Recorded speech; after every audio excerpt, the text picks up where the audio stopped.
Belarus police admit using live rounds in clashes with protesters. Here's a summary of the article. Overnight Tuesday to Wednesday saw Belarus witness a third episode of violent clashes following Sunday's disputed presidential elections. The health ministry reported at least 50 new hospitalizations. Amid an informational blackout, authorities switched off most of the internet early on Tuesday evening. Isolated reports suggested the regime had resolved to turn up the terror dial. Most of Tuesday night's clashes were centered in the working-class suburbs of Minsk, but there were sporadic exchanges in towns and cities across the country too. Police targeted unarmed demonstrators using stun grenades, tear gas and rubber bullets. Alexander Lukashenko, the self-styled dictator who has ruled Belarus since 1994, is facing a fight to stay in power following a scarcely credible declared landslide election win. On Tuesday, Svetlana Tikhanovskaya, his rival, and who many believe actually won Sunday's election, left Belarus after what appeared to be direct threats to her family. This post received a score of 60,000, with an upvote ratio of 95%. Here are the top comments in response to this article. Whatever happened to a good old-fashioned cover-up? Deny, deny, deny until some obscure document comes out months later and people don't care by then because they cared about that already and people hate old news.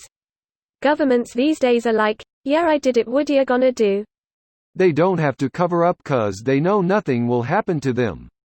The EU ain't gonna lift a finger. Some petty sanctions here and there, but it wouldn't help the people. Russia is having a hard on watching this happen and waiting to reap the benefit. Even the neighborhood Lublin Triangle cannot offer much assistance. Sanctions need unanimity, and Hungary is likely to vote against for whatever reason.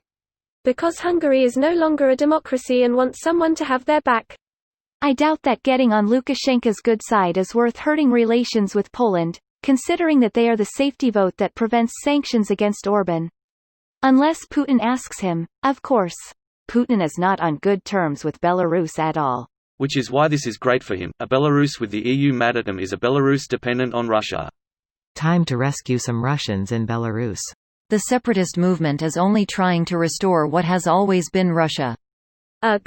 Nothing irks me more than countries lately claiming land, and in China's case the fucking ocean, and saying, oh see this random map from 1838 that says this is our land. Yeah, now we're claiming it now cause this old drawing says so. I realize this isn't a recent tactic, but it seems in the past 10 years there's been a lot of territorial disputes with this bullshit as the excuse. The Indochina region right now is filled with countries yelling, but we have an older map, and our drawing says all your shit in this area is ours. If one group is shooting at a group of people that are not shooting back, that's not a clash. That's a massacre. Most important question is how many citizens have they murdered so far?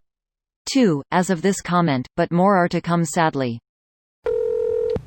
Do you want revolution because this how you get a revolution?